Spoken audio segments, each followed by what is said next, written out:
Bienvenue à l'établissement français du sang sur le site de Colmar. Je suis le docteur Forny, responsable des prélèvements sur le département du Haut-Rhin, collecte mobile et site fixe. Sur les différents types de dons qui sont possibles de faire, vous avez les dons de sang, qu'on appelle les dons de sang total, qui sont effectués sur les collectes mobiles organisées à travers le département dans les différentes communes. On organise plus de 700 collectes sur l'année, rien que sur le département du Haut-Rhin. Et vous avez également des prélèvements un peu plus spécifiques qui nécessitent un appareillage différent, qui consiste à collecter qu'une partie du sang, en l'occurrence le plasma, donc ce qu'on appelle des plasmaphérèses, qui se font par contre sur les sites fixes, c'est-à-dire ceux de Colmar, à l'hôpital Pasteur, ou le site de Mulhouse, au Hasenheim. Il y a aussi les plaquettes, qui sont des petites cellules qui servent à la coagulation, pour résumer. Un donneur de sang, quand il donne à la fois des globules rouges, des plaquettes et même du plasma. Donc il a 3 utilisations possibles à partir d'une poche de sang. Mais les plaquettes peuvent être aussi obtenues à partir d'aphérèses, comme pour les prélèvements de plasma. Ça permet de récupérer une quantité de plaquettes plus importante que ce qu'on obtient à partir d'une simple poche de sang. Les plaquettes sont essentiellement, pour ce qui est de l'EFS Grand Est, prélevées sur des gros sites comme Strasbourg, comme Nancy ou comme Reims par exemple.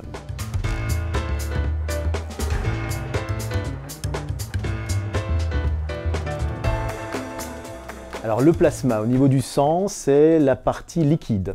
C'est-à-dire que quand on a retiré les cellules, les globules rouges et les plaquettes et les globules blancs par exemple, il reste un élément liquide qui a une utilité en médecine, étant donné que dans ce liquide, on va pouvoir récupérer ou utiliser un certain nombre de protéines, comme l'albumine, comme les facteurs de coagulation ou les anticorps ou immunoglobulines qui peuvent avoir des indications très larges au niveau des hôpitaux. Alors le plasma, une fois qu'il a été collecté, va pouvoir être transfusé dans son intégralité, ce qu'on appelle du plasma frais congelé, puisque le plasma a la capacité d'être congelé et décongelé pour être transfusé, mais le plasma peut aussi servir pour en extraire spécifiquement les différentes protéines que j'avais citées auparavant. Et là, c'est un laboratoire français unique qui va récupérer tout le plasma collecté en France et qui a la capacité d'extraction de ces protéines pour en faire ensuite des doses de médicaments injectables pour des patients qui ont des déficits immunitaires, qui ont des troubles de la coagulation ou qui sont grands brûlés, par exemple, pour la perfusion d'albumine.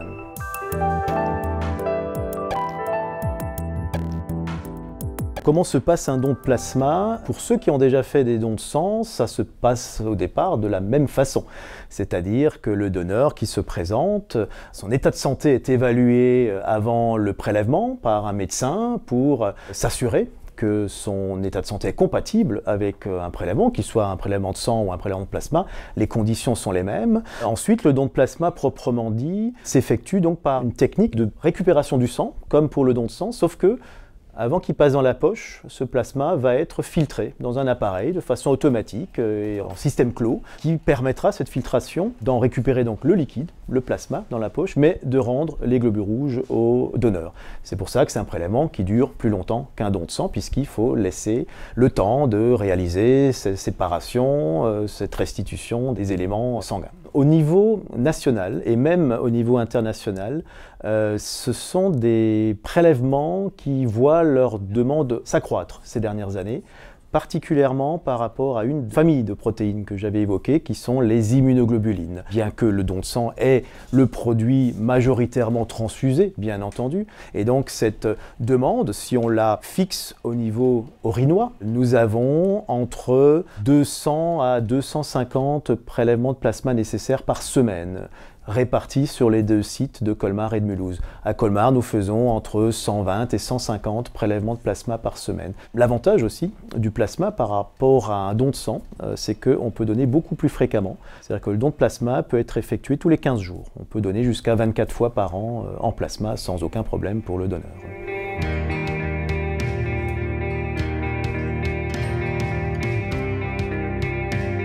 Je m'appelle Eric et je viens de faire un don de plasma. C'est une habitude chez moi, quoi, en fait. Ça fait 5 ans que je fais des dons de plasma. C'est juste une question d'habitude, pas plus, quoi. Il faut juste y aller, quoi, pas plus, quoi. Au début, il y a un petit peu l'appréhension de l'aiguille, quoi, bien sûr, mais c'est vite oublié, oui. Je m'appelle Jessica Ruffenac et puis je suis venue faire un don de sang. Ça peut aider les autres et puis l'établissement français du sang en a besoin, donc j'avais un petit peu de temps, je suis en forme, donc j'ai saisi l'opportunité. Oui, alors j'ai déjà fait un don de plasma ici il y a quelques années. Bon, moi j'ai la phobie des aiguilles, donc je regarde jamais et je suis fuyante avec l'infirmière, mais non, on est installé confortablement et c'est comme un don du sang.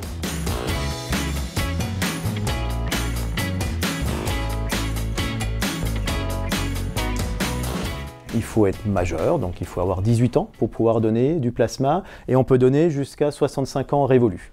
En don de sang, on peut aller jusqu'à 70 ans révolus, en plasma, c'est un peu moins.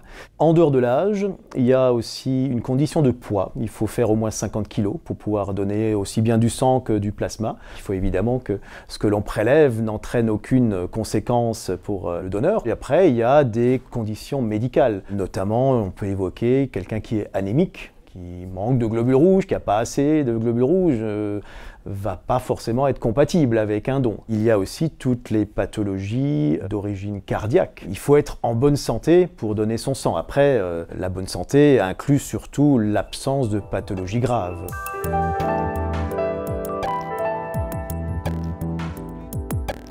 Alors pour donner son sang ou son plasma pour la première fois, d'abord il n'est pas du tout nécessaire que le donneur connaisse son groupe sanguin, puisque c'est une analyse qui fait partie des examens systématiques réalisés à chaque fois qu'il donne, donc c'est quelque chose qu'on va vérifier. Ensuite, il y a nécessité d'avoir dans notre panel de donneurs tous les groupes représentés, puisque dans le panel des malades, il y a tous les groupes représentés, donc il est important d'avoir en stock les poches de sang en adéquation avec les besoins des patients selon les groupes sanguins. On connaît les 4 groupes qui font partie des antigènes ABO, c'est le groupe A, B, O et AB.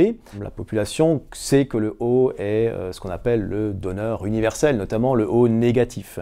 Par contre, pour le plasma, il faut savoir que le donneur idéal en plasma, c'est le donneur AB, parce que le plasma AB peut être transfusé à tout le monde, donc il est donneur universel, en tout cas pour leur plasma, alors que leurs globules rouges ne peuvent être transfusés qu'à des malades AB.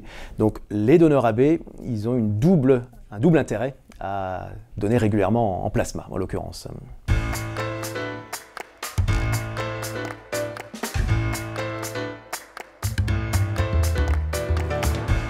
Au niveau de la mobilisation de la population, plus particulièrement colmarienne, pour donner son sang, pour donner son plasma, nous avons des collectes de sang qui sont organisées régulièrement, notamment à la salle des Catherinettes. Ils peuvent venir ici aussi, donner du sang, bien entendu. Après, toute la difficulté repose sur la conviction des gens. Malheureusement, nous avons en moyenne sur 100 personnes en âge de donner, 4 à 5 personnes sur 100 qui effectuent au moins un don par an, donc c'est extrêmement faible. Sur Colmar, il est même en dessous. Le taux de fidélisation par habitant en âge de donner, il est de 3,3%. Donc on essaie de travailler là-dessus. Les médias nous aident pour faire comprendre aux gens que d'abord c'est utile, qu'on a des besoins quotidiens permanents. Si on prend l'ensemble des besoins en produits sanguins, en France, c'est 10 000 par jour. C'est-à-dire que tous les jours, il y a à peu près 10 000 poches qui sont transfusées. Plasma, plaquettes, globules rouges. Ça veut dire que la mission des établissements français du sang, elle est de convaincre 10 000 personnes chaque jour en France à donner leur sang. Quand on sait qu'il n'y a que 4 ou 5% de la population qui donne, on voit que c'est une mission parfois un peu difficile. Donc s'il y en a un peu plus qui sont convaincus, on peut être que satisfait de les accueillir le plus souvent possible.